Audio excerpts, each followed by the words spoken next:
챕터 2. 이쯤 되면 여러분은 내가 왜 익스펜더블이 되었는지 궁금할 것 같다. 뭔가 끔찍한 일이 있었을 거라고 짐작하겠지.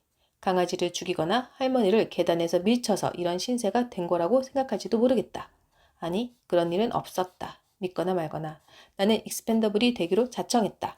익스펜더블이 필요한 사람들은 익스펜더블이 되라고 설득하지 않는다. 대신 불멸의 삶을 살 수 있다고 이야기한다. 어쨌든 듣기에는 훨씬 좋다. 내가 멍청하게 그 말에 넘어갔다고 생각하지 않았으면 좋겠다. 계약서에 서명할 때 나는 내가 하려는 일이 무엇인지 어느 정도는 알고 있었다. 미르가르드의 채용 담당자 사무실에 앉아 그녀가 늘어놓는 장황한 설명도 전부 들었다. 그녀의 이름은 그웬 조앤슨이었다. 키가 크고 건장한 체격에 금발머리였고 표정이 드러나지 않는 얼굴에 목소리는 아침 식사로 자갈을 씹어먹은 것처럼 거칠었다. 그녀는 책상에 앉아 손에 든 스크린을 보며 앞으로 내가 맡게 될 수도 있는 임무와 그로 인해 내가 겪게 될 수도 있는 죽음의 목록을 읊었다. 일단은 항성 사이를 이동하는 동안 우주선 외부를 수리해야 했다. 그 밖에 개척지 동식물에 노출되거나 필수 의약품 임상실험에 참여하고 적대적인 토착 생명체가 있으면 전투에 투입되는 등 끝도 없이 이어지는 목록에 나는 결국 집중력을 잃고 말았다. 사실 그들이 나에게 뭘 할지는 중요하지 않았다. 익스펜더블 자리를 차지하려면 어차피 선택의 여지가 없었다. 나는 조종사도 아니고 의료진도 아니었다. 유전학자나 식물학자, 우주생물학자도 아니었다. 우주선의 말단 직원조차도 못됐다. 쓸만한 기술이 전혀 없었지만 나는 진심으로 미르가르드를 벗어나고 싶었고 최대한 빨리 벗어나야 했다. 우리가 정착한 후 200년 만에 처음으로 우주선이 발사될 예정이었고 그 우주선에 타려면 익스펜더블이 되는 수밖에 없었다.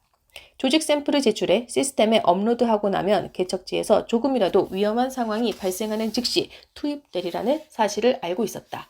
하지만 그 외의 장황한 설명을 다 듣고도 이해하지 못한 사실이 있었으니 상륙 거점에서는 위험하거나 치명적인 임무가 정말 많이 생겨나고 내가 그런 임무에 정말 자주 불려가게 되리라는 것이었다. 그러니까 포악한 육식 생명체가 있을 수 있는 위험한 크레바스를 탐사할 때는 원격 조종 장치를 사용하리라고 생각했다. 미르가르드에서는 그렇게 하고 있어서 나는 이 임무가 그리 힘들지 않을 수도 있다고 생각했다. 하지만 실제로는 별의별 일이 다 생겼다. 치명적인 방사능에 노출되어야 하는 임무를 비롯한 여러 작업은 기계보다 인간의 몸이 훨씬 더 오랫동안 견딜 수 있었고 기계로는 할 수 없는 의학 실험과 관련된 임무도 있었다. 게다가 상륙 거점에서는 익스펜더블이 기계보다 교체하기 훨씬 쉬웠다. 우리는 앞으로 꽤 오랫동안 중공업은 고사하고 광물도 제대로 채취할 수 없었다. 금속 장비를 못 쓰게 되면 다시 작동되도록 고치지 않는 이상 자원을 영원히 잃은 셈이었다. 반면 나를 하나 더 만드는 데 필요한 원료는 농산물 생산 라인이 돌아가기만 하면 얼마든지 얻을 수 있었다. 아직은 어느 쪽도 완벽히 성공하지 못했다. 니프라임의 돈 기지 밖에서 작물을 자라게 하는 것은 장기 수건 사업이 될 예정이었고 실내에서 작물을 키우는 것조차 토착 미생물 때문에 쉽지 않았다. 그래도 이론적으로는 훨씬 짧은 기간에 성공할 수 있는 프로젝트였다. 나에게 닥칠 수 있는 끔찍한 일들이 적힌 기나긴 목록을 다 읽은 그 애는 의자에 등을 기대고 팔짱을 낀 채 나를 아주 오랫동안 불편할 정도로 뚫어져라 보았다. 그 웬이 마침내 입을 열었다. 그래서 여전히 이 임무를 맡을 수 있을 거라 생각하나요? 나는 자신감 있어 보이려고 미소를 지으며 대답했다. 네, 그런 것 같은데요. 그 외는 계속 나를 뚫어져라 보았고 나는 이마에 땀방울이 맺히는 것을 느낄 수 있었다. 내가 정말이지 아주 간절하게 이 일자리가 필요하다고 얘기했던가? 내가 얼마나 위험을 감수할 준비가 되어 있는지, 힘든 환경에서 얼마나 잘 살아남을 수 있는지 이야기하려고 입을 뗐을 때 그녀가 몸을 앞으로 기울이며 물었다. 당신 정신이 아예 안드로메다로 가버린 겁니까? 그 말에 나는 잠시 멈칫했다. 아니요, 그런 것 같진 않은데요. 내 이야기를 듣기는 했나요? 당신이 맞닥뜨릴지 모를 끔찍한 일들 말이에요. 나는 고개를 끄덕였다. 그러니까 예를 들면 내가 급성 방사성 중독이라고 한 것도 들었다는 얘기네요. 당신이 치명적인 농도의 전리 방사능에 고의로 노출될 수 있다는 것도 이해했고요. 그 결과 열이 펄펄 끓고 피부에 발진이 생기고 물집이 잡히고 내장이 다 녹아서 며칠 동안 항문으로 쏟아져 나오다가 결국엔 매우 고통스러운 죽음을 맞이할 수도 있다는 것까지 전부 확실히 이해했나요? 네. 하지만 그런 일이 실제로 일어나지는 않겠죠? 일어납니다. 일어날 가능성이 매우 크죠. 나는 고개를 저었다. 그래요. 제가 방사능에 피폭될 수도 있겠죠. 하지만 그렇게 오랫동안 고통에 시달리며 진이 빠진 채로 죽음을 맞이하지는 않을 거잖아요. 자살을 할 수도 있지 않나요? 약을 먹고 눈을 감고 새롭게 태어나면 되니까요. 그러려고 백업이란 걸 하는 게 아닌가요? 네, 그렇게 생각하겠죠. 하지만 실제로 익스펜더블들은 그렇게 하지 않아요. 나는 다음 말을 기다렸다. 하지만 그 후에는 더 이상 말을 하지 않으려 해서 내가 물었다. 뭘 안 한다는 거죠? 그 애는 한숨을 푹 쉬었다. 자살이요. 내가 본 바로는 자살이 합리적인 선택인 경우에도 자살을 거의 하지 않더군요. 아무래도 3시간짜리 강의 가지고는 수십억 년 동안 내재된 인간의 자기보호 본능을 극복할 수는 없을 테니까요.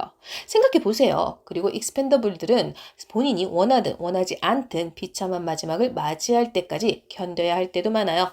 의학 실험을 예로 들어보죠. 이때는 안락사로 실험을 중단시킬 수 없어요. 토착 미생물에 노출되어야 하는 임무도 마찬가지죠. 어떤 생물학적 효과가 나타나는지 사령부에서 알아야 하고 데이터를 충분히 얻기 전까지는 절대 당신이 스스로 생을 마감하도록 놔주지 않을 거예요.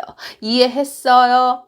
나는 고개를 끄덕였다. 고개를 끄덕이는 것 말고는 더 적당한 답변을 생각해낼 수 없었다. 그 후에는 한참 동안 천장을 올려다보았다. 다시 내게 시선을 돌렸을 때 내가 아직도 자신 앞에 앉아있어 실망한 눈치였다. 판스 씨의 이야기를 한번 들어보죠. 도대체 무엇 때문에 이 임무를 맡으려고 하나요?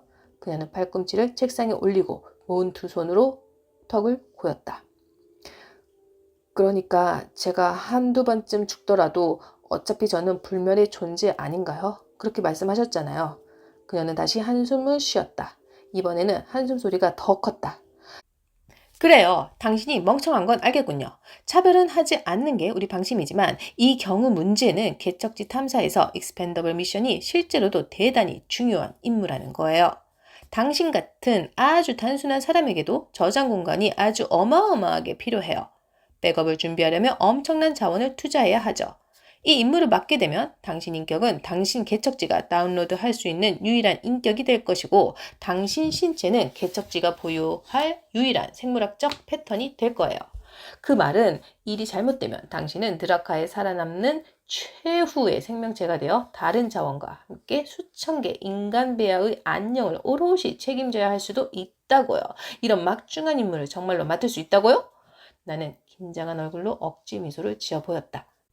그녀는 나를 한참 동안 내려다보다가 의자 앞다리가 들릴 정도로 등받이에 몸을 깊숙이 파묻고는 두 손을 머리 뒤에 고인 채 다시 천장을 응시했다. 그녀가 마침내 입을 열었다. 이 임무에 몇 명이나 지원했는지 알아요? 아니요. 맞춰봐요.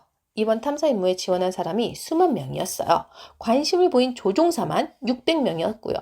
조종사를 몇 명이나 뽑는지 알아요? 지금은 이 질문에 대답할 수 있다. 궤도에서 벗어난 이후로 베르토가 수천 번 이야기했기 때문이다. 하지만 당시에는 답을 몰랐다. 그녀가 말했다. 2명이요. 2명을 뽑는 자리에 600명이 지원했어요. 주말에 취미삼아 비행기를 몰아본 사람들도 아니에요. 600명이 저마다 엄청난 경력을 자랑한다고요. 심지어 마이코 베리건이 물리부서 책임자로 지원했어요. 믿어져요? 나는 고개를 저었다. 마이코 베리건이 누군지는 몰랐지만 물리학계에서 명성이 자자한 인간인 듯 했다. 그가 정말 대단한 사람이라는 사실은 나중에 알게 되었다. 또한 마이코 베리건이 개자식이라는 것도 알게 되었다. 이 이야기와는 관련이 없지만 그웬이 말했다.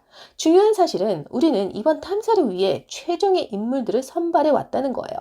당신도 알다시피 상륙거점 개척지 건설 임무에 참여하는 건 엄청난 영광이고 지원 자격조차 되지 않는 사람들이 대부분이에요. 그럼에도 마음만 먹으면 자격 조건을 모두 갖추고 한쪽 눈은 초록색, 다른 쪽은 푸른색인 사람들만으로도 드라카의 승무원을 선발할 수 있어요. 그웬이 의자를 바로 하자 의자 다리가 바닥에 부딪히며 쿵 소리를 냈다.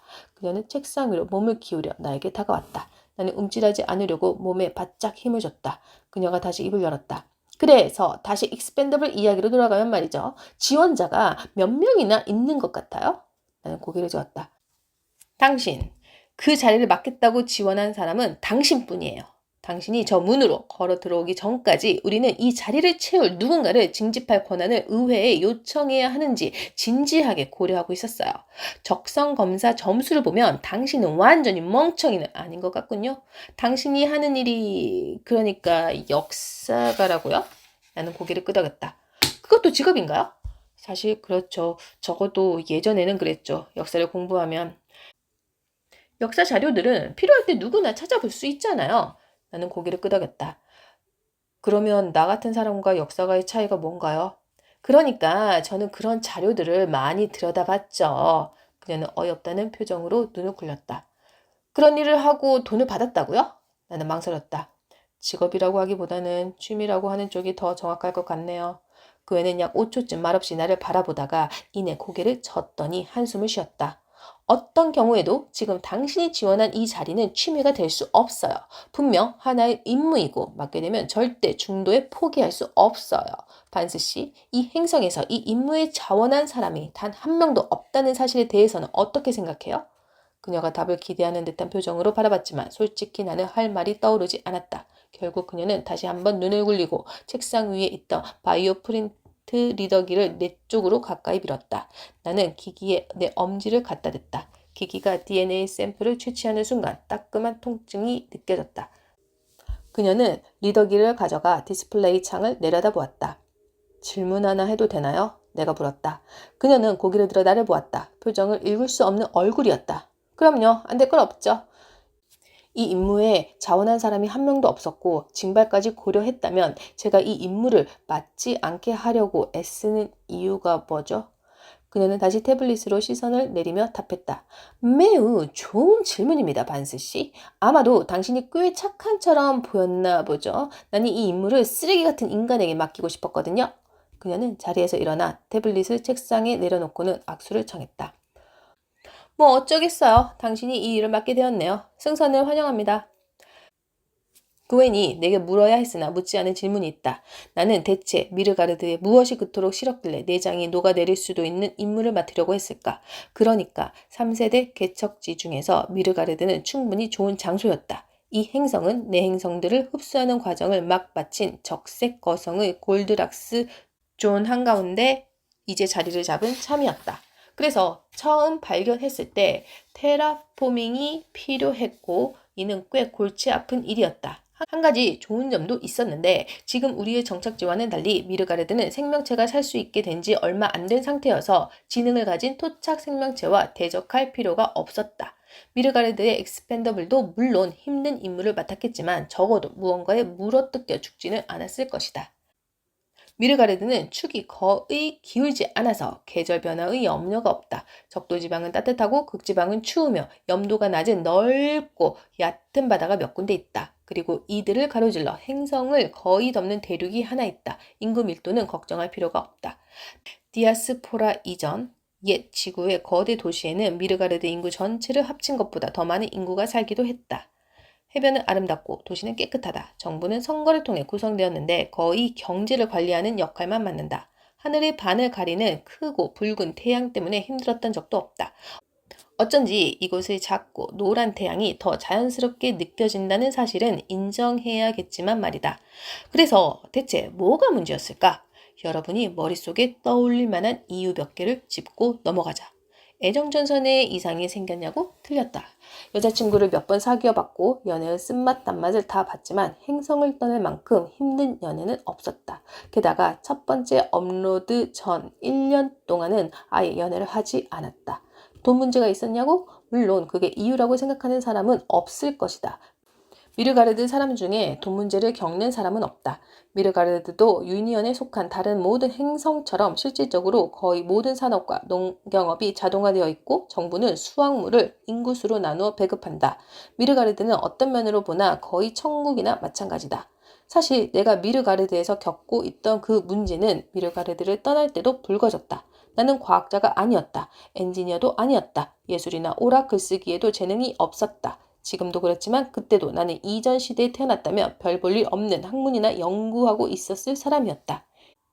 이름 모를 도서관에서 찾은 별 의미도 없는 책을 뒤적이며 아무도 읽지 않을 연구 논문을 썼을 것이다. 그보다 이전에 태어났다면 공장이나 광산, 군대에서 일생을 바쳤을 것이다. 하지만 미르가르드에는 별 볼 일 없는 학문조차 존재하지 않았다. 그 웬이 아주 친절하게 지적했듯 역사를 공부하려고 하는 사람은 아무도 없었다. 오큘러를 한번 깜빡이면 또는 태블릿을 몇 번만 두드리며 필요한 정보는 무엇이든 알 수 있었다. 물론 그런 수고를 들이는 사람도 없기는 했다. 당연히 공장에서 일하는 사람이나 광산, 군대에 가는 사람도 없었다. 내게 주어지는 생활비는 먹고 살기에 충분했지만 아무리 머리를 굴려도 그런 삶이 무슨 의미가 있는지 답을 찾을 수는 없었다. 어느 날 아침 문득 내가 발코니 밖으로 몸을 던진들 아무것도 달라지는 게 없을 텐데.